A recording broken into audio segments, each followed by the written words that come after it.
Bienvenidos a 360 grados, una visión global de la noticia, un espacio para debatir sobre todo lo que sucede en Colombia y en el mundo. Iniciamos hoy, junto al portal lasillavacía.com, el análisis de la campaña reeleccionista del presidente candidato Juan Manuel Santos. A un mes de las elecciones presidenciales, la campaña de Juan Manuel, presidente, afronta una de sus primeras crisis. Miembros de los partidos políticos de la Unidad Nacional han manifestado su inconformidad frente a la estrategia publicitaria. El presidente parece no percatarse y se muestra bastante seguro de ganar en una primera vuelta. ¿Será la paz el gancho por el que votarán los indecisos? ¿Quedará algún uribista que quiera votar por Juan Manuel Santos? Hoy debate en 360. Y no se muevan, que ya en segundos le damos la bienvenida a nuestros invitados.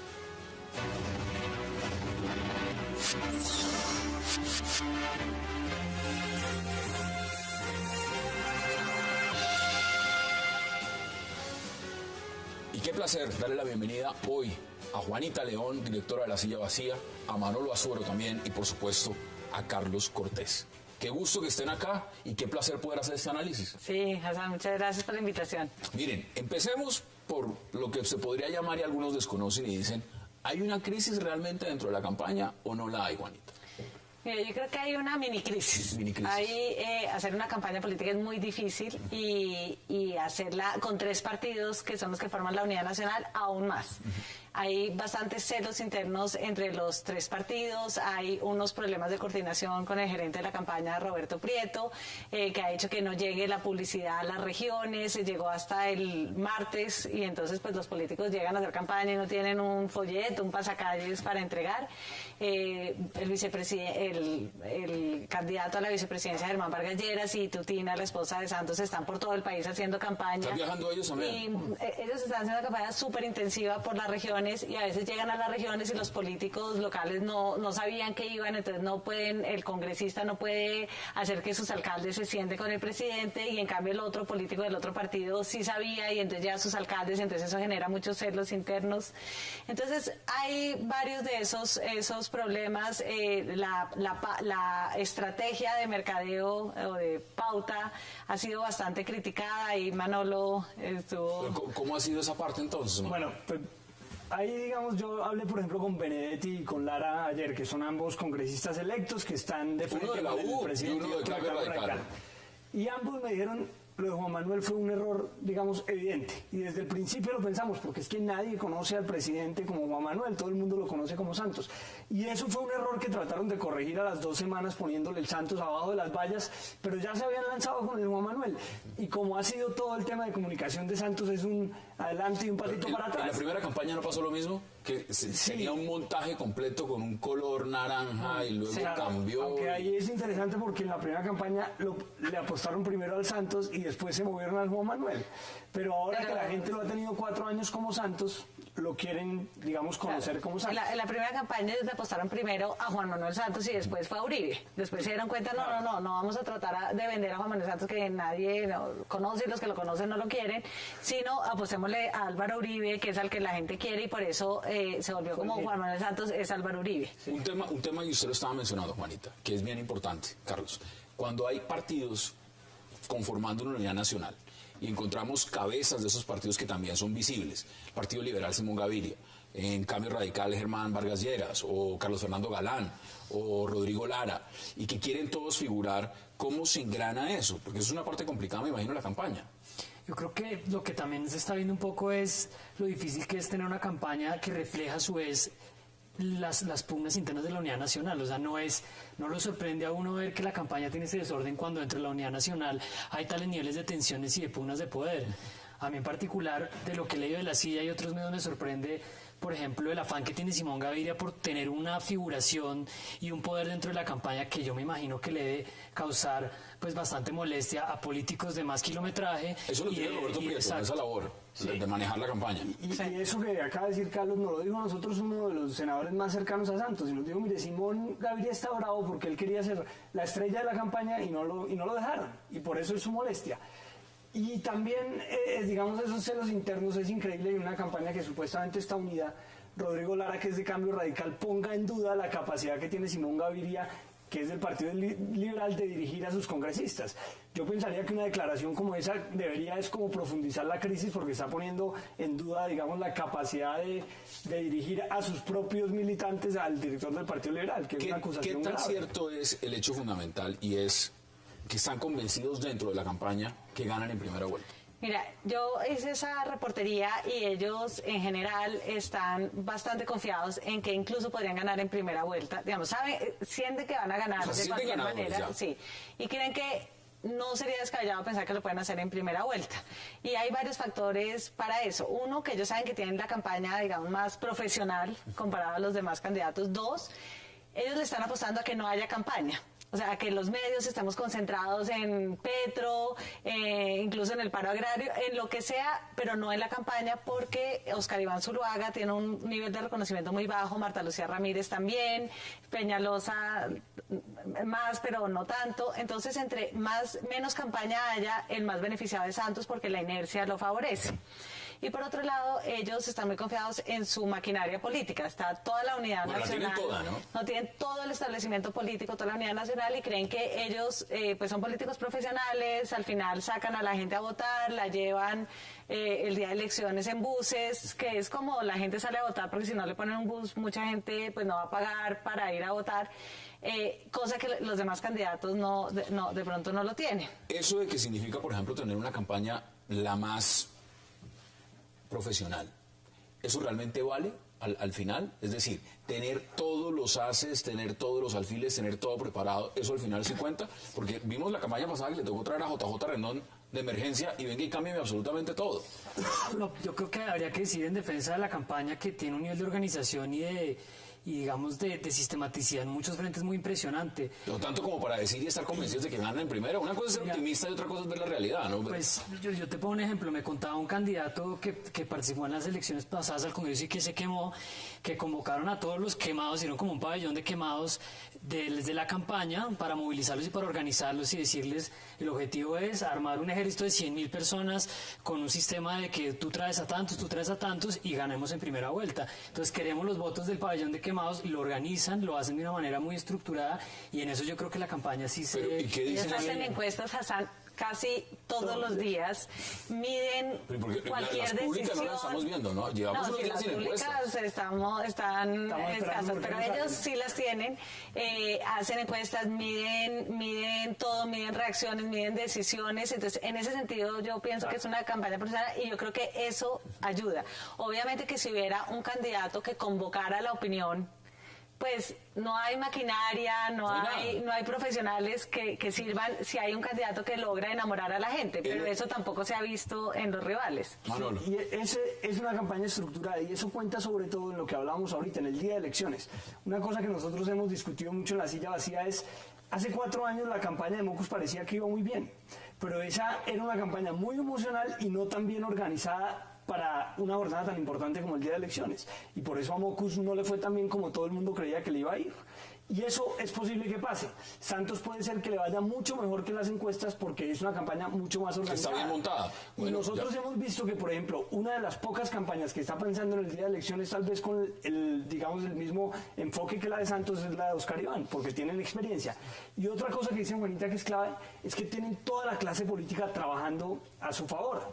Nosotros, por ejemplo, contamos en la silla cómo Santos logró que en Santander los Aguilar, del parapolítico Aguilar, se lograran montar con los liberales cuando han sido, digamos, los archirrivales tradicionales de la política santanderiana. ¿Qué significa, digamos, en este momento, cuando uno ve el proceso, maquinaria política? Usted hablaba del pabellón de los quemados como prácticamente como si estuvieran reuniéndose. ¿Qué dice esa gente del señor Musa Besaibe o de Toño Elías? Que pues son los que ganaron votos, ganaron curules y ganaron además ampliamente. Porque pues ellos son los que deberían de estar en el patrón de primeros y no los quemados, ¿o no? Pues yo lo podría hablar por lo que he observado. Por ejemplo, el partido de la U tuvo en el Congreso un fracaso con sus nombres de opinión, con sus caras de opinión, y en ese sentido ahí hay nombres a los que pronto no les puede parecer tan interesante apoyar una maquinaria después de ver cómo le fue a ese partido. Ahora, el problema es que estás juntando estás juntando personas de facciones muy distintas para darles un discurso vendedor, es difícil. O sea, tienes a los verdes que se están yendo con Santos, que no es la ola verde como Santos dice. Tienes a los liberales, tienes a los de la U, entonces me parece que es como... Y hay unos conservadores que ya les dijeron hoy que se abstengan, tienen que apoyar a Marta Lucía Ramírez porque la convención la ratificó a ella. Ahora, un punto que es importante analizarlo también, el tema de ese gancho de la paz. ¿Están apostándole a ese gancho? Sí, ellos piensan que, claro, confían mucho en su maquinaria, pero también confían en que van a conseguir un voto de opinión y que el voto de opinión va a ser lo de la paz. O sea, ellos toda la campaña el lunes van a lanzar su plataforma programática y toda la plataforma gira alrededor del tema de la paz total, ¿no? Que es la paz no solamente del fin del conflicto, sino de reducir la inequidad, la pobreza. Y quieren que eso, este año, entonces, que eso atraviese todo, porque creen que es ahí donde Santos tiene un diferenciador muy grande frente a los demás, porque es como el que ya tiene experiencia y van a estar con esta idea de que uno no cambia a Pekerman antes del segundo tiempo. Entonces ellos confían que el día que la gente llegue a votar, la gente diga, no conozco a los otros, bueno, mejor malo conocido que bueno por conocer. Y me voy por ese. ¿Ese es el diagnóstico? Yo creo que sí, yo creo que ellos esperan, digamos, que la gran mayoría de los votos vengan de la opinión y de tener una campaña organizada y que los indecisos terminen, digamos, apoyando a Santos por la Paloma de la Paz. Y eso puede ser tanto en primera vuelta como en segunda. Y si es en segunda es todavía más decisivo, porque el voto de opinión va a tener solo dos opciones. Oiga, para... Pero mire, todos los candidatos, bueno, uno podría decir sin excepciones, porque todos han dicho que la paz hay que buscarla y que la paz hay que seguirla, no, pero ¿realmente el candidato de la paz es Juan Manuel Santos? Pues lo que pasa es que es el que ya tiene una confianza con los guerrilleros, el que ya tiene un proceso montado. Entonces yo creo que él sí tiene una ventaja en ese campo. Y no todos piensan lo mismo sobre la paz, porque cuando Oscar Iván Zuluaga dice, no, la paz sin impunidad, en el fondo lo que está diciendo es, yo quiero es una paz de rendición. Es de rendición y no negociada. Y yo creo que esa paloma ayuda sobre todo si la segunda vuelta es con Oscar Iván, porque es que la concepción del proceso de Oscar Iván sí es totalmente diferente. Eso de hablar de paz, pero diciendo que las FARC se tienen que entregar, se tienen que someter a la cárcel, no es hablar de paz, es hablar de la paz de la que ha hablado Uribe, que las FARC nunca van a aceptar. ¿Usted sí cree que los indecisos en este caso se vayan por la Paloma de la Paz y no mirando los otros candidatos? Porque es que veamos la baraja. Está Clara López Obregón, está Marta Lucía Ramírez, está Oscar Iván Zuluaga y está Enrique Peñalosa. Y al parecer, pues son una carta abierta. A mí me parece que Santos está tratando de lograr llevar el debate y su campaña hasta la elección sin tener que pisar, digamos, demasiadas cáscaras sobre la paz, o sea, sin tener que meterse en temas como muy sensibles. Por eso lo de la paz total me parece como una película de acción, la paz total, o sea, todo está ahí, pero uno no sabe qué hay. Y de pronto si un candidato empezara a hablar de la paz como diciendo no es fundamental, los verdes han tratado, no es fundamental tener a una persona como Santos para hacer un proceso, puede llegar a prosperar, pero me parece que hay muy poco tiempo, es difícil mandar ese mensaje. Yo diría que en este momento él sí tiene monopolizado ese discurso. En este momento, vamos a terminar este bloque y no quiero concluirlo sin mirarlo en la perspectiva. Ustedes es una mini crisis, pero esas mini crisis a 4 o 5 semanas, 4 semanas de la primera vuelta, pues pueden ser algo muy relevante. ¿Usted cree que esto se puede acentuar o están a tiempo de corregirlo internamente? No, yo siento que todos, por lo menos con lo que nosotros hablábamos, estaban muy dispuestos a tragarse los sapos, los celos y todo piensan, con tal de ganar. sí, porque además los políticos, la lógica de los políticos es ¿a dónde nos vamos? O sea, Peñalosa tiene un discurso antipolítico, no les iría bien, obviamente no se van a ir con Uribe, entonces ellos van a trabajar y van a hacer la tarea y van a tratar de sacar a Santos adelante. Ahí la pregunta es si el hecho de tener a todo el establecimiento político quiere decir que ellos van a poder movilizar a los ciudadanos si los ciudadanos no logran enamorarse de ese discurso. Y sobre todo el punto más importante, ¿ustedes sí creen que esto se pueda definir en una primera vuelta o eso todo indica que va para una segunda?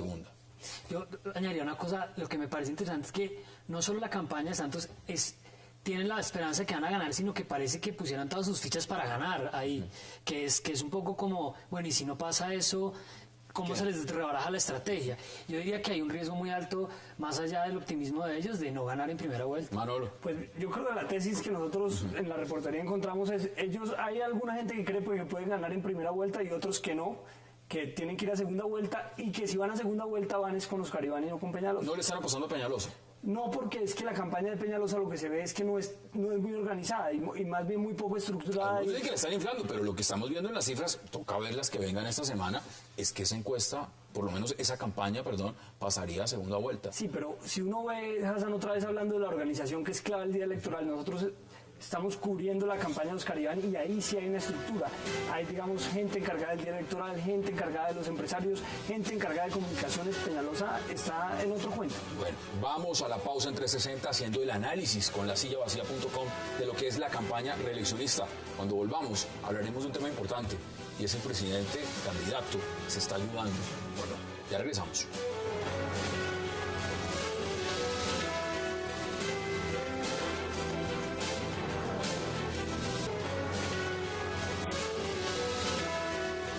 Regresamos a 360 haciendo el análisis con el portal lasillavacía.com de lo que es la campaña reeleccionista y qué placer dar la bienvenida también a Alfonso Valdivieso. Qué placer. Muchas gracias. Bueno, no quiero empezar este bloque sin preguntarle a usted cómo ve cómo ve esta campaña reeleccionista, brevemente. Yo creo que como todas las campañas muy quietas, no arrancan, no crean la sensación de que estamos escogiendo un presidente de Colombia para una época muy importante, y eso es una característica de unas circunstancias que yo personalmente no había visto en varias décadas. Sí. Juanita, aquí el protagonista siempre es, pues, en este caso, presidente candidato. ¿Cómo le ha ido? ¿Se ha ayudado o no se ha ayudado? Le han pasado como que muchos chascos. Sí, yo creo que Juan Manuel Santos ha demostrado que no es un buen candidato. Ha cometido, a mi modo de ver, como muchos errores básicos, o sea, hablar de regular la tutela, que simplemente la gente lo entiende como recortar la tutela, que es el único instrumento que a la gente le sirve para acceder a la justicia. ¿Eso todo debido al caso Petro? Cuando el caso Petro, eso me parece que es un error garrafal. Haber dicho lo de las camisetas negras, que eran neonazis, y salen los jóvenes diciendo, no, estamos vestidos de luto por los soldados y policías muertos en el Cauca, pues uno dice, Dios mío, bueno, pero que por lo menos en la campaña alguien vaya y averigüe antes de que haga esa declaración. Con el antecedente, el tal paro no existe y todo lo demás. Sí, como que eso, sobre todo cuando otras campañas, como por ejemplo la de Clara López, está todo el tiempo diciendo Juan Manuel Santos está desconectado con la gente, pues esto lo que hace es reforzar un poco esa idea. De esos puntos, empecemos analizándolos uno por uno. ¿Usted diría que hay uno que es el más importante, como donde más hay preocupación? Porque podemos hablar de la mermelada, esa mermelada que la ha sabido amarga, ¿o no? Claro, yo creo que en el tema de la mermelada es que a Santos se le ha convertido, digamos, que un pierde-pierde, porque la mermelada se convirtió en el caballito de batalla de los otros candidatos para decir que Santos es un presidente clientelista, un presidente politiquero, y además la gente traduce mermelada igual corrupción. Pero además, los senadores más enmermelados como Ñoño Elías y como Musa Besaile parece que no están muy entusiasmados con la campaña, y supimos de una reunión en Córdoba donde mandaron fue una prima y no fueron ellos, porque dicen, nos metieron en este cuento de la mermelada y ahora el gobierno nos dejó solo, cuando eso se lo inventó fue el gobierno. Pero no tendría que ir, digamos, el presidente o alguien importante de la campaña y subirse en la tarima con ellos. Pues de hecho ellos están exigiendo eso, y a mí me dijeron ya que lo iba a hacer el presidente. Subirse en la tarima va a ir a subirse en la tarima con ellos para, como decir, porque Santos como le tocó al presidente Uribe la vez pasada. Santos ha defendido que la mermelada es legítima, que es simplemente una forma de ayudar a priorizar la inversión en la región, y pues lo que pues me han dicho a mí de la campaña es que parece que Santos iba a ir a subirse con ellos en la tarima este sábado o el siguiente. Sube y se baja, me imagino. Sí, pues ojalá que no haya nadie viéndolo. ¿Cómo viste eso? También entonces... A mí me parece que en ese tema lo curioso es que está de por medio de la candidatura de Oscar Iván Zuluaga. Yo, por ejemplo, estuve en el Senado en el año 2008-2009, y en la discusión del 2008 recuerdo mucho que el ministro de Hacienda, el doctor Oscar Iván, ¿no?, precisamente llegó con el presupuesto al Senado el día en que se vencía el término. Y yo le hice el comentario, y esto es un espectáculo que lo he vivido muchas veces. No es nuevo, entonces. Fue en el Congreso en 1982. Oscar Iván repartió mermelada también. La diferencia es que ellos lo repartían al principio de la asignatura y le decían a los congresistas a la mitad, bueno, vuelva la próxima asignatura. Santos lo ha hecho proyecto por proyecto. Claro, pero sí, pues, claro, por eso, pero es el mismo Oscar Iván no puede decir nada al respecto. Exacto, es el mismo esquema. Entonces, con respecto a los dos grandes dirigentes políticos que obtuvieron altísima votación, yo les diría, mire, para el Centro Democrático, simplemente apliquen un dicho muy común, ¿no? Cría cuervos y te sacarán los ojos. Ellos fueron los que formaron estas figuras. Y por eso están en lo que están. A ver, el tema de la Y el mermelada. doctor Oscar Iván sabe a qué me refiero, porque yo se lo dije en ese momento. Usted sabe que esto ya está arreglado con las personas que manejan estos recursos a través de las comisiones de presupuesto. Antes no se llamaba mermelada. No, se llaman cupos indicativos, se llaman auxilios. Ha habido muchas modalidades para las cuales todos son expertos, incluido el doctor Santos, ¿Qué dicen como ministro, ustedes, todos, ¿no? A mí lo que me sorprende ya desde una perspectiva distinta es la incapacidad que ha tenido el gobierno o el candidato y su equipo para tratar de darle la vuelta a la narrativa. O sea, me sorprende mucho como ellos se dieron que la mermelada se les volviera un tema tan grande. Yo creo que en algún momento era posible normalizar eso, hablar de que esta es una unidad en la que hay políticos de todas partes, hay una necesidad de trabajar con el Congreso y tratar de dejar que eso quedara así, pero en este momento yo no sabría cómo voltear eso. Pero el problema, Carlos, es que yo creo que una cosa que ha pasado, y yo creo que en general o más importante lo hizo la silla vacía, fue probar que la mermelada precisamente no va a gestionar obras. Lo que nosotros probamos en la silla vacía es que aquí detrás hay unos contratistas que se están ganando los contratos de la mermelada, hay unos contratos que no obedecen a criterios técnicos y encontramos, por ejemplo, vías en distintos municipios que tienen el mismo valor cuando deberían tener un presupuesto específico. Distinto. Entonces, Y que le dan el 10% a los políticos para hacer campaña. Aquí lo que se ha demostrado es que hay tantos hechos para demostrar que esta no es una gestión de obras como pudo haber pasado en otros gobiernos, sino es toda Ningún gobierno. Es decir, el tipo de, digamos, relación con el presupuesto público y las Esto es simplemente actividades de campaña. Exactamente. Esto es sobresueldo para que aprueben la reforma tributaria. Pero Esa es la trampa en la que ha caído Santos. yo creo que es la primera vez que se ha probado con tantos detalles que hay eso detrás, esa lógica de contratistas que terminan ayudando después a los senadores para financiar Pues sus un campañas. punto en la campaña vital y más ahora. Se ha hablado de los roces, hablamos en el primer bloque de lo que ha pasado internamente, esos choques entre liberales, entre el Cambio Radical, Simón Gaviria y demás. Pero acá hay un tema puntual, Gustavo Petro. El factor Petro en este momento, ¿cómo creen ustedes? Y empiezo, digamos, ¿qué ha sido con el presidente Santos? ¿Se ganó un enemigo directo? No, yo creo que no. Yo creo que Petro está haciendo un juego como, pues, obviamente cualquiera se lo imagina de su propia, digamos, aspiración política, que es, en lugar a dudas, llegar a la presidencia de la República, ¿no? En ese sentido, pues claro, cuando Santos toma una decisión, porque estaba convencido de que debía tomarla, de no acatar, pues, no aceptar esas solicitudes de las medidas cautelares, pues naturalmente... ¿Pero no se equivocó el presidente, digamos? A mí me parece que no. A mí me parece que no. Mire, es que ese tema se ha llevado a unos niveles muy curiosos. Estamos hablando de una convención que fue, digamos, acordada en el año 1969. Ese artículo 23 está del 69. ¿Dónde estuvieron los instrumentos de la Cancillería, de los gobiernos, para haber minado un elemento que era precisamente las tres últimas letras, ¿no?, de ese artículo 23 de la Convención? ¿Usted está de acuerdo? No, yo creo que Santos se equivocó y se equivocó más allá, digamos, del análisis jurídico, políticamente. Me parece que la encuesta que hicieron Gallup y Ipsos después o Polimétrica, de cifras y conceptos después de eso, muestra que los bogotanos le cobraron a Petro, le cobraron a Santos no haber acatado las medidas cautelares a favor de Petro. Y me parece que jurídicamente hay una cantidad de precedentes de la Corte Constitucional que decía que esas medidas eran obligatorias. Puede ser que no eran, pero el puede tema ser que político, no. por primera vez, ese tema llega a consideración. Porque ¿cuántos alcaldes han sido sancionados? No solamente con la destitución, sino con la inhabilidad.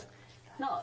Y en ese sentido, Porque ninguno de esos temas llegó a consideración de la Corte Constitucional. En este caso, lo que tenemos es un alcalde que acaba de ser restituido y la pregunta es, a 4 semanas de las elecciones, Claro. ¿el presidente va a sentir el costo político de haberlo destituido, de no haber acatado esas medidas cautelares de la CIDH o no? El gobierno, yo creo que Santos se está excediendo en cálculos políticos. Yo no sé si por un lado por la presión interna de la unidad nacional, segundo por un exceso de encuestas internas que hacen y creyeron que ellos podían un poco calcular cómo iba a desenvolverse el episodio Petro y resulta que hay una cantidad de factores que no podían controlar, o sea, las actuaciones de los jueces, la misma actuación de Petro, de manera que yo creo que ahí sobró tanto cálculo y tanta encuesta y faltó un poco más de criterio para dejar de capitalizarlo políticamente. Pero yo estoy muy de acuerdo en lo primero que hablaba Juanita, y es que más allá de la minucia jurídica, políticamente es una derrota para Santos en plena campaña, porque primero Santos graduó un enemigo que no va a estar en Twitter, sino con el balcón de la alcaldía de Bogotá, que es una tribuna muy importante.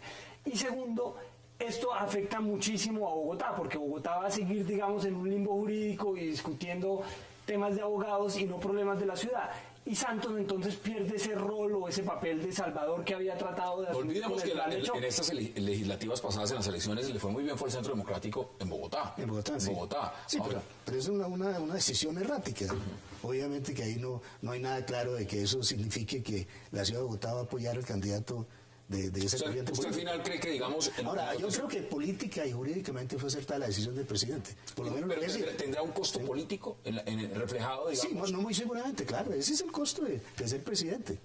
Ahora, naturalmente, como también tiene muchos beneficios. Realmente hay que abonarle a Santos que ellos tenían las encuestas internas que decían que esa decisión sería negativa y sin embargo... él la tomó. Por eso hicieron el llamado de si me dicen que lo restituya, lo restituyo. Ahora, usted planteaba inicialmente unos puntos más importantes y eso pasó ayer.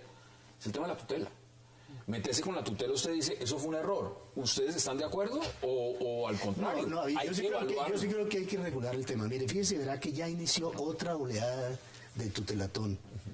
Y me parece que eso es dramático. O sea que yo creo que llegó un punto en donde se saturó el país de ver cómo se juega con la tutela. Mire, la tutela es tan importante que hay que buscar que se le maneje de una manera adecuada y no que se relaje. Y ese debate en este momento, plantearlo en plena campaña, ¿eso genera adeptos o genera al contrario contradictores? Yo pienso que el país también está, en todo caso, atravesando por una etapa de muchísima confusión y muchísima incertidumbre, en donde por medio está una tutela que, en mi opinión, ha sido más utilizada y me parece que esa es la sensación que queda, porque se está abusando de la tutela. Yo creo que hay esa creencia hoy, hay que buscar cómo darle a eso mayor organización. Claro, yo pienso que Alfonso dijo algo muy interesante y es que a Santos le toca pagar el costo de ser presidente. Entonces, de hablar con esa sensatez de que de pronto hay que regular la tutela, pero en términos prácticos eso le cuesta, porque nosotros hablamos con dos personas de la campaña de Santos.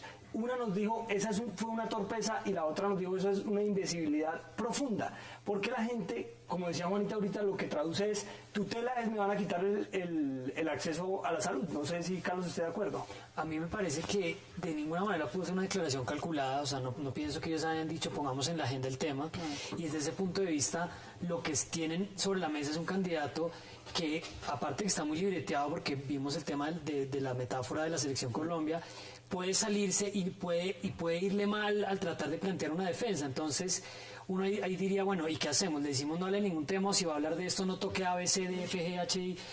Y eso son cosas que están pasando. O sea, este proceso desde Bogotá es cambiante. Sí. O sea, ha sido cambiante. Usted mencionaba un punto que lo hicieron y lo analizaron ustedes en lasillavacía.com, y es el de prácticamente satanizar al uribismo. Irse de frente en un ataque frontal. Del otro lado lo han hecho. ¿Eso le ha costado? Pues yo creo que, yo no sé si le ha costado en las encuestas, no, pero yo creo que una de las virtudes que había demostrado Juan Manuel Santos era que, a diferencia de Álvaro Uribe, tiene un talante liberal, un respeto por la oposición, por un debate de ideas, como que Santos, después del periodo de Uribe, como que logró como que la gente se relajara y dijera, podemos discutir más civilizadamente y no que alguien dijera algo y usted es terrorista.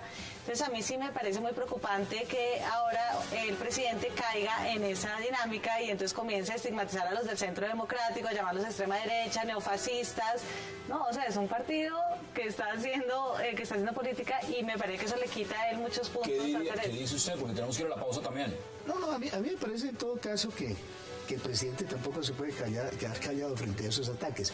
Pero sí, hay ese riesgo que también se vea por otro lado que está llegando a esas posiciones extremas, porque a mí sí me parece que el país quedó saturado, pues salvo los sectores, digamos, radicalmente uribistas, con una manera de gobernar y de ser que francamente para mí era muy preocupante. Yo por eso no voté por Santos en las elecciones pasadas, porque yo pensaba que era terrible para el país quedar con ahora sí votaría. Yo voy a votar precisamente porque me quité esa duda, ya no la tengo, no tengo por más por quién votar. Alfonso, yo creo que decirle neofascista a otro partido político es muy grave y ya se lo están cobrando. Acabo de oír al senador Juan Carlos Vélez diciendo que Santos, diciénole fascistas, se está igualando a Nicolás Maduro. cambio era un que pésimo creo que jefe, es... ¿no?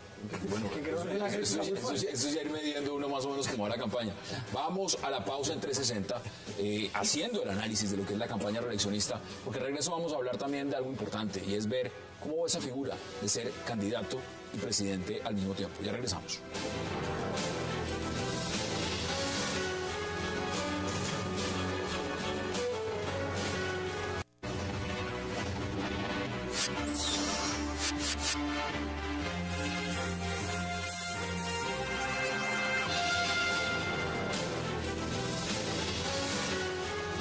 Regresamos a 360 hoy haciendo el análisis con lasillavacía.com de lo que es la campaña reeleccionista. Carlos, mire, ser presidente y ser candidato al mismo tiempo no debe ser fácil.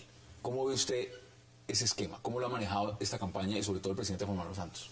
Pues yo recuerdo que al comienzo de la campaña el presidente había planteado que iba a ser presidente entre semana y candidato el fin de semana. Y yo creo que eso se le embolató rápidamente, tal vez por la ansiedad y los nervios de ver que esto de pronto no va como él pensaría.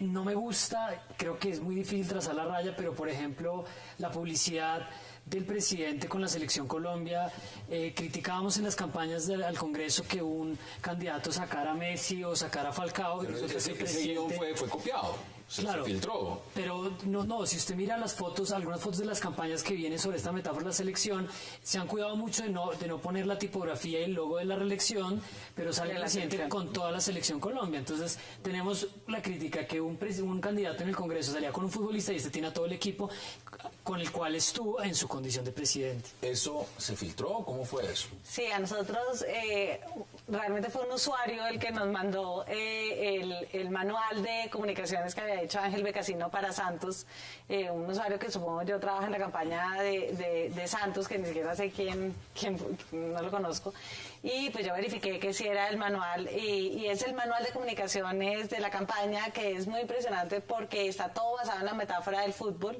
y en esta idea de que tienen que tener el segundo tiempo para meter el gol de la paz. Todo es así, todo el lenguaje. Entonces, todo el lenguaje es así, y de hecho lo han seguido al pie de la letra. Claro. Estamos en el segundo tiempo, bueno, uno no cambia a Peckerman. A mí ese tema del segundo tiempo no me gusta.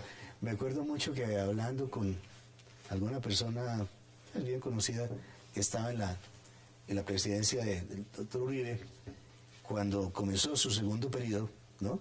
Yo le dije, mire, me parece que carambas, para Colombia 8 años es demasiado. ¿Por qué no le introducen innovaciones, cambios? ¿Por qué no buscan que el gobierno se vea como diferente a pesar de que esté en manos del mismo presidente? Dijo, no, porque este va a ser el segundo tiempo. Si nos está yendo bien con esa alineación y con eso... Y entonces le dije, no. ¿Y aquí lo estamos haciendo? Por eso, es un error. Yo creo que Colombia no está preparado para eso en muchos sentidos. Entre otros, ahorrarle el problema a un presidente que tenga que, tal vez por salvar el honor, que candidatizarse o cosas de ese estilo. Me parece que eso fue un error y creo que hay que reversar el tema. Pero eso también indica tantas visitas al Metropolitano a ver la selección y todo lo demás, el tema del Mundial, que si se reelige, los colombianos van a poder ver tranquilos el Mundial. ¿Eso también está ahí metido? Pues mire, yo haciendo, digamos, un análisis de lo que se ve en las encuestas, decir que un segundo tiempo puede ser un poco contradictorio, porque las encuestas, mucha gente cree que el país va mal, mucha gente tiene una imagen desfavorable de este gobierno, más allá de que Santos, digamos, vaya punteando en las encuestas, él no va punteando con más del 50%. Entonces, decir que un segundo tiempo, cuando la gente no está tan contenta con el primer tiempo, según las encuestas, es válido puede ser decirlo que la contradictorio. campaña presidencial no había arrancado porque estaban primero las legislativas y que entonces esto vino a empezar fue tarde. ¿Es válido ese argumento o no es válido? No, yo lo que creo es que hay una estrategia desde el gobierno para la cual los grandes medios han sido muy funcionales, y es a bajarle el tono a la campaña. Porque si no hay campaña, el gran beneficiado es el presidente Santos por el nivel de desconocimiento de los demás candidatos. Y eso se puede revertir. Mire, mañana o pasado mañana, hoy la gran discusión está entre el ministro de Agricultura y los campesinos por si hay un paro agrario o no. ¿Eso realmente podría cambiar? ¿O no puede cambiar? Pues lo del paro, por un lado, le seguiría quitando espacio mediático a la campaña, porque entonces la gente va a estar hablando del paro. Sí, no hablando de la campaña. Y ahí la pregunta es si ante el despelote de un paro, la sensación del ciudadano va a ser me voy con el conocido o más bien cambio y me voy con otro. Yo creo que ahí hay un riesgo de si llega a haber ciertos problemas que le compliquen al gobierno la agenda diaria, que la gente vea paralelamente esto de necesitamos un segundo tiempo para consolidar lo bien que hemos hecho y por el otro lado haber una cantidad de problemas en el día a día. Sí. Por eso a mí la retórica del segundo tiempo me parece un poco peligrosa, más allá de que creo que tienen un poquito de agallas de comparar a Santos con Pekerman, porque me parece que Pekerman es una figura... Pero a ver, eso lo han tratado de hacer, los estrategas de la campaña Sí, pero- trataron de hacer eso y ahí sí que puede uno decirle... Pues que al yo le diría, estratega, decirle, Pekerman es una figura que en Colombia no tiene discusión. No es como Chiqui García, No es el Bolillo Gómez, ¿sí? Entonces tenemos a una persona que llegó, cogió una selección en volata y la clasificó al Mundial con no sé cuántas goleadas. Entonces venir a decir, acá tenemos un candidato que es Pekerman, que la gente sabe que no es Pekerman, más allá de que pueda llegar a ser un buen presidente o no, digamos, no le discuto. Ahí hay un mensaje bien complicado si se empieza a embolatar eso. Dile usted. No, a mí me parece, por ejemplo, que hoy el ministro de Defensa sale a denunciar pues la supuesta infiltración en las protestas, en el paro. Eso no sé hasta qué punto pues pueda hacerle útil o pueda crearle a las personas que están organizando el paro la necesidad de mostrar que efectivamente ellos están manejando y que tienen control. Me parece que eso de pronto es un error. Yo no sé, digamos, hasta qué punto, pero estoy convencido que el manejo de los paros tiene que medirse sobre la base de mostrar al presidente con mucha mayor decisión para ceder en lo que se pueda ceder y obviamente frenar en lo que tenga El que gobierno ha dicho frenarse. que si tiene no, todo vamos a listo, quedar en el mismo ¿no? sitio. Ha cedido y que ha puesto Yo presupuesto. creo que en este caso sí se ve perfectamente el dilema del candidato a presidente. ¿Qué hace un candidato frente a un paro? Decir, pues me voy con los del paro. Decir, no, es que hay problemas como lo están haciendo los otros candidatos como Clara López. No, es que hay que ayudar a los campesinos, es que los campesinos están en crisis. O el mismo Oscar Iván, porque eso es lo fácil para un candidato. Pero a un presidente que se comprometió hace unos meses con los campesinos le toca decir, no, yo estoy cumpliendo. Y le salió el ministro de Agricultura a decir, este es un paro político. Esto Y el es ministro- crónica de un paro anunciado. y el ministro 7 del meses. Interior a decir, nosotros estamos cumpliendo, lo que pasa es que hay unos campesinos o unas personas que se hacen pasar por campesinos que se están aprovechando con facturas falsas.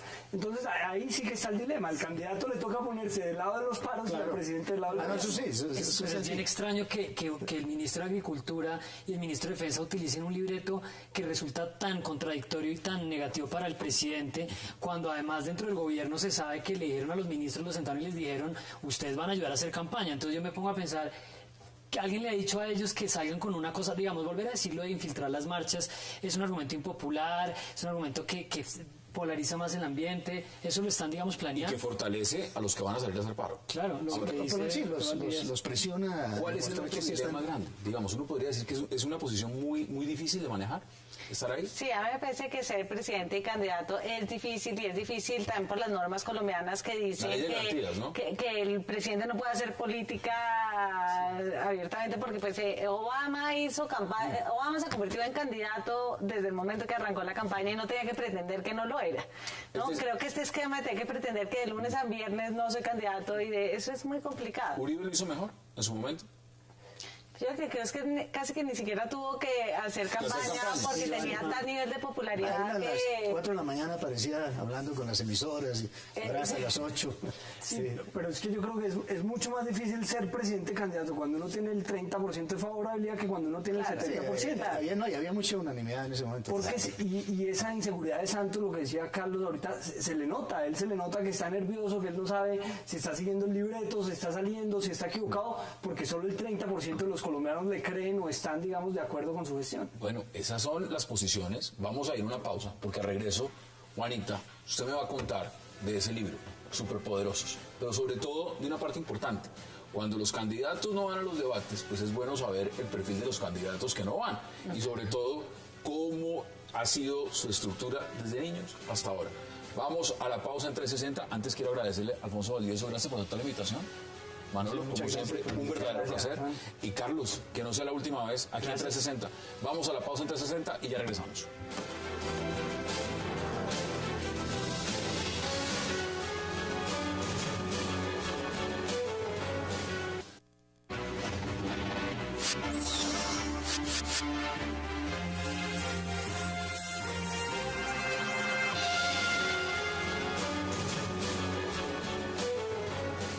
Regresamos 360 en la recta final, haciendo el análisis con el portal lasillavacía.com de lo que es la campaña reeleccionista.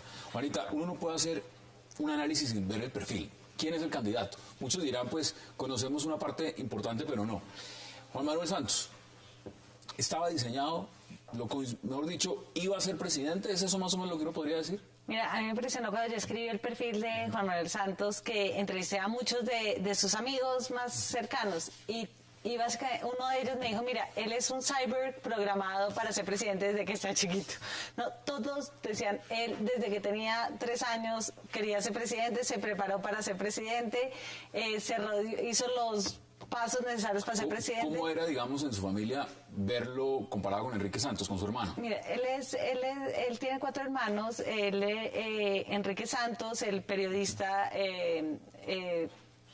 digamos, ha sido un hombre muy extrovertido, con un éxito impresionante con las mujeres, bailarín, y Juan Manuel, por el contrario, era más bien feíto, no tenía como esa habilidad social de su hermano. Y Juan Manuel comenzó desde muy pequeño a rodearse de adultos, sus amigos eran adultos. Gente mayor. Gente mayor, eran Alfonso López Miquelsen, era ¿Cuál es la influencia, por ejemplo, en la vida de una persona, de Alfonso López Miquelsen, en este caso Juan Manuel Santos? Sí, yo no estoy muy segura, y pues yo creo que ideológicamente tuvo mucha influencia, ese talante liberal de Santos viene mucho de ahí, pero lo que era curioso es que él era como metido en grande desde pequeño, y él andaba con un perro feroz que como que lo protegía a donde iba, y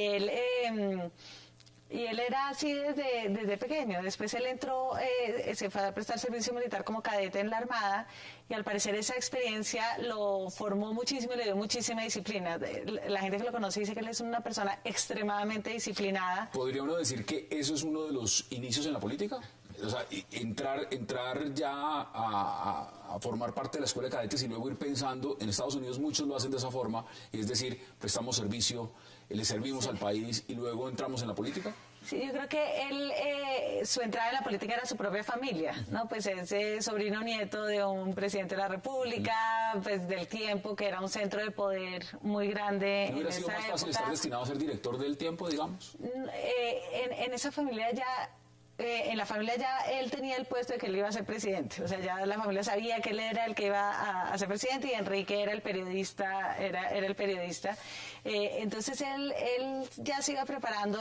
Yo creo que él prestó servicio militar pues porque tocaba prestar servicio militar, pero esa experiencia, la disciplina que le dio fue algo muy importante en su formación. Vamos a ver la gráfica también del libro, porque lo podemos mostrar. Ese es el libro de Juanita, Superpoderosos, los protagonistas del 2014 de La Silla Vacía. Ahora, en ese libro no solo está Juan Manuel Santos, vamos a hablar después de otros perfiles, pero es importante analizar lo siguiente: ¿cómo entra en política? ¿Cómo se mete de lleno en política?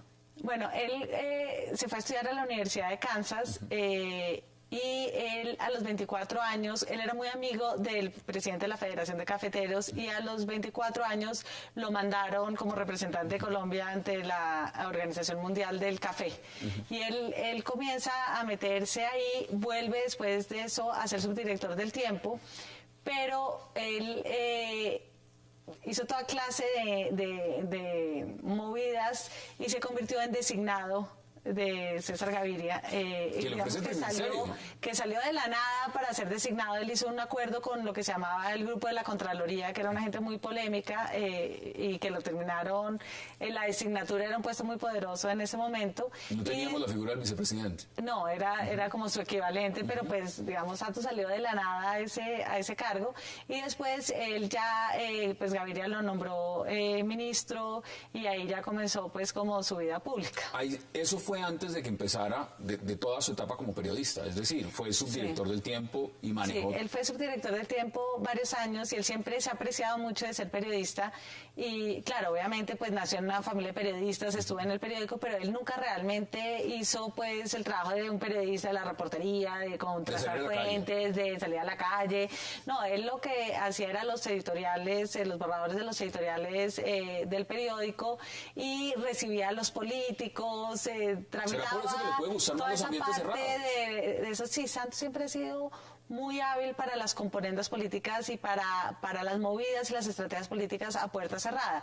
En la calle nunca le ha gustado y nunca ha sido muy hábil para eso, y de hecho eso pues lo ha demostrado en la presidencia, que él, digamos, donde le ha ido mal, cuando viene de la calle, ¿no? La protesta por la reforma de la educación, Como el un paro paro, agrario, eso a él siempre lo ha descolocado. También todo lo que sucede en las redes sociales, ¿no? Todo lo que no es con los centros de poder le cuesta un poco más de trabajo. En esa biografía, pues no biografía, pero ese perfil más o menos que ustedes hicieron en La Silla Vacía, uno podría decir que es un hombre calculador, que es un hombre oportunista, que es un hombre... ¿Cómo lo definirían ustedes? Sí, yo creo que, pues por lo menos lo que muestra su trayectoria política es que es una persona muy calculadora, o sea, con unas grandes ambiciones, casi que más ambiciones que grandes convicciones. Él en varias oportunidades, desde su columna en El Tiempo, criticaba ferozmente al presidente y después entraba a ser su ministro. No, hacía muchas... Un ejemplo fue, por ejemplo, con el presidente Pastrana. Sí, con el presidente Pastrana, pero también Santos ha demostrado, o demostró en los cargos que tuvo, una gran habilidad para hacer la tarea, ¿no? Cuando él entró con Pastrana había una gran crisis económica, estaban a punto de tumbar a Pastrana porque él se le había ocurrido esta idea de cerrar el Congreso, y los congresistas dijeron, no, entonces más bien hagamos un referendo también contra el presidente, y Santos se le ocurrió esto de los cupos indicativos para los congresistas, y con eso... ¿Es cierto que él decía que aceptó el Ministerio de Hacienda de Pastrana para salvar esa administración? Pues él lo dijo en alguna ocasión, cosa que creo que ofendió muchísimo al expresidente Pastrana. Cruz siempre ha tenido como una noción muy alta de sí mismo, ¿no? Incluso hay una foto de él, creo que es con Khrushchev, creo que es con Nikita Khrushchev. Bueno, cuando Santos no era nadie, decía como en El Tiempo salió la foto diciendo gran cumbre, o sea, no, era... En este momento, lo que más se debate es la rivalidad, el enfrentamiento con Uribe. ¿En qué momento uno puede trazar esa línea? Es decir, cuando se es el elegido y luego lo que algunos cuestionan y se comete el acto de traición. ¿Cómo es esa evolución? Sí, a mí me parece que Álvaro Uribe nunca hubiera escogido a Juan Manuel Santos como su sucesor si hubiera tenido otras posibilidades. Él quería a Andrés Felipe Arias pues ese era tuvo su escándalo. El que era el elegido. Exacto. Y al final, como pues Uribe es un caudillo, nunca dejó que mucha otra gente creciera a su alrededor. Santos fue increíblemente disciplinado, no fue como Noemí que dijo, bueno, no, yo sí me lanzo, Uribe vaya o no vaya. No, o sea, Santos hasta el último día dijo, yo respeto lo que haga el presidente, aunque bajo cuerda ya había habido una reunión con abogados, amigos de él que estaban recogiendo plata para él, pero pues él públicamente está como yo estoy con el presidente, y entonces Uribe pues terminó escogiéndolo como sucesor. Yo me acuerdo que en ese momento que yo escribí un perfil, que escribí como una versión de este perfil, yo decía que Santos y Uribe eran muy diferentes. O sea, Santos... ¿Ahí ya empieza a marcarse la ruptura? ¿O claro, la ruptura en qué momento Santos, la ruptura se da realmente, como lo contó después Vicky Dávila en su libro, cuando nombran el gabinete. O sea, la primera incomodidad fue cuando César Gaviria manda una carta a Santos diciéndole, mire, el Partido Liberal estaría dispuesto a aliarse, pero bajo estas condiciones. O sea, eso para Uribe fue como muy duro que Santos lo aceptara, que aceptara toda esta idea de la unidad nacional, pero ya cuando nombró el gabinete y comenzó a nombrar a gente que había sido claramente opositora de Uribe, como Germán Vargas, como Rafael Pardo, eso ya comenzó a crear una fisura. Y después cuando Uribe supo que iban a nombrar a Vargas Lleras de ministro de Defensa, o sea, él le mandó, como decir a Santos, o sea, si lo nombra él, yo me voy del país.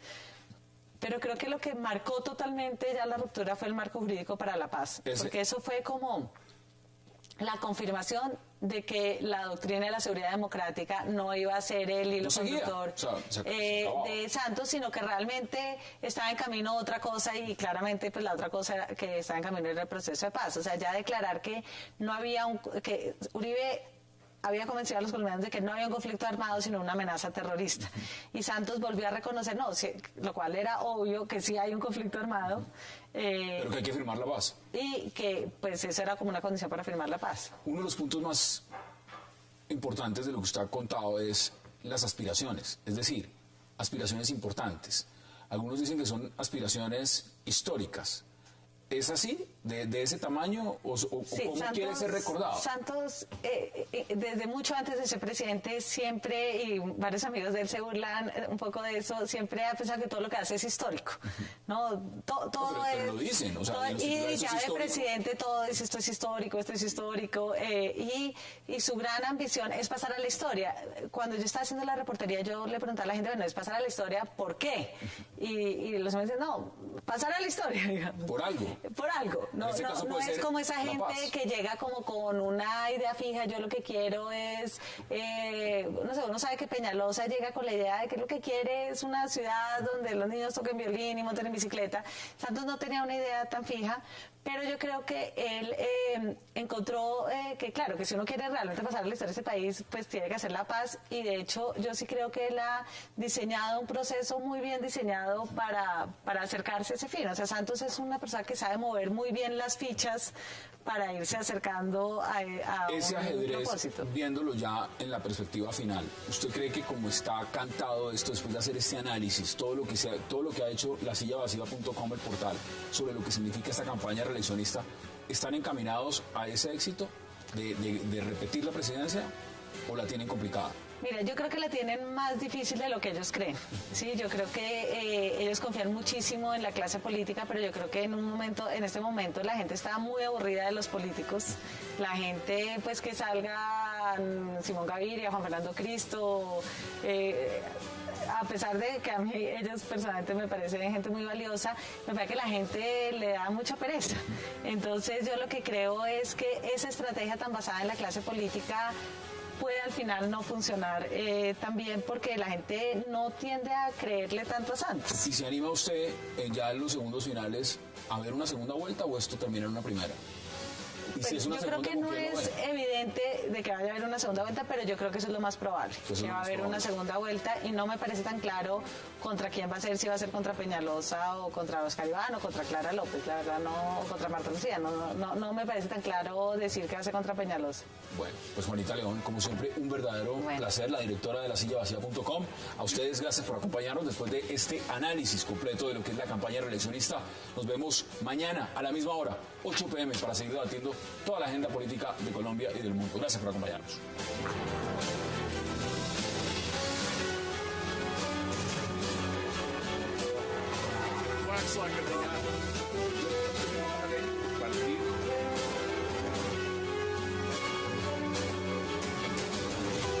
Tres partidos que son los que forman la Unidad Nacional, aún más. Hay bastantes celos internos entre los tres partidos, hay unos problemas de coordinación con el gerente de la campaña, Roberto Prieto, que ha hecho que no llegue la publicidad a las regiones, se llegó hasta el martes y entonces pues los políticos llegan a hacer campaña y no tienen un folleto, un pasacalles para entregar. El candidato a la vicepresidencia, Germán Vargas Lleras, y Tutina, la esposa de Santos, están por todo el país haciendo campaña. ¿Están viajando ellos también? Y ellos están haciendo una campaña súper intensiva por las regiones y a veces llegan a las regiones y los políticos locales no sabían que iban, entonces no pueden, el congresista no puede hacer que sus alcaldes se sienten con el presidente y en cambio el otro político del otro partido sí sabía y entonces ya sus alcaldes, entonces eso genera muchos celos internos. Entonces hay varios de esos problemas. La estrategia de mercadeo o de pauta ha sido bastante criticada y Manolo estuvo... ¿Cómo ha sido esa parte entonces? Bueno, pues ahí, digamos, yo hablé, por ejemplo, con Benedetti y con Lara ayer, que son ambos congresistas electos que están de frente Uno de la con el U presidente y uno de otro Cambio Radical. Y ambos me dijeron, lo de Juan Manuel fue un error, digamos, evidente. Y desde el principio lo pensamos, porque es que nadie conoce al presidente como Juan Manuel, todo el mundo lo conoce como Santos. Y eso fue un error que trataron de corregir a las 2 semanas poniéndole el Santos abajo de las vallas, pero ya se habían lanzado con el Juan Manuel. Y como ha sido todo el tema de comunicación de Santos, es un adelante y un pasito para atrás. ¿En la primera campaña no pasó lo mismo? Que tenía un montaje completo con un color naranja y luego Claro, cambió. aunque ahí es interesante porque en la primera... Profesional. ¿Eso realmente vale al final? Es decir, tener todos los ases, tener todos los alfiles, tener todo preparado, ¿eso al final sí cuenta? Porque vimos la campaña pasada que le tocó traer a JJ Rendón de emergencia y venga y cámbiame absolutamente todo. No, yo creo que habría que decir en defensa de la campaña que tiene un nivel de organización y digamos de sistematicidad en muchos frentes muy impresionante. No tanto como para decir y estar convencidos de que ganan en primera. Una cosa es ser optimista y otra cosa es ver la realidad, ¿no? Pues yo te pongo un ejemplo. Me contaba un candidato que participó en las elecciones pasadas al Congreso y que se quemó, que convocaron a todos los quemados, hicieron como un pabellón de quemados desde la campaña para movilizarlos y para organizarlos y decirles el objetivo es armar un ejército de 100.000 personas con un sistema de que tú traes a tantos y ganemos en primera vuelta. Entonces queremos los votos del pabellón de quemados, lo organizan, lo hacen de una manera muy estructurada y en eso yo creo que la campaña sí se... Pero, ¿y qué dicen? Ellos hacen encuestas, Hassan, casi todos los días, miden cualquier las públicas decisión. no las estamos viendo, ¿no? Llevamos unos días las sin públicas encuestas. están escasas, pero ellos sí las tienen, hacen encuestas, miden todo, miden reacciones, miden decisiones, entonces en ese sentido yo pienso que es una campaña profesional y yo creo que eso ayuda. Obviamente que si hubiera un candidato que convocara la opinión, pues no hay maquinaria, no hay profesionales que sirvan si hay un candidato que logra enamorar a la gente, pero eso tampoco se ha visto en los rivales. Manolo. Y ese es una campaña estructurada y eso cuenta sobre todo en lo que hablábamos ahorita, en el día de elecciones. Una cosa que nosotros hemos discutido mucho en la silla vacía es, hace 4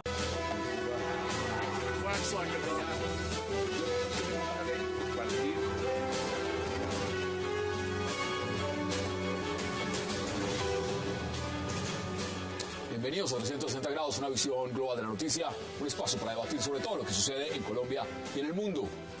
Iniciamos hoy, junto al portal lasillavacía.com, el análisis de la campaña reeleccionista del presidente candidato Juan Manuel Santos. A un mes de las elecciones presidenciales, la campaña de Juan Manuel, presidente, afronta una de sus primeras crisis. Miembros de los partidos políticos de la Unidad Nacional han manifestado su inconformidad frente a la estrategia publicitaria. El presidente parece no percatarse y se muestra bastante seguro de ganar en una primera vuelta. ¿Será la paz el gancho por el que votarán los indecisos? ¿Quedará algún uribista que quiera votar por Juan Manuel Santos? Hoy debate en 360. Y no se muevan, que ya en segundos le damos la bienvenida a nuestros invitados.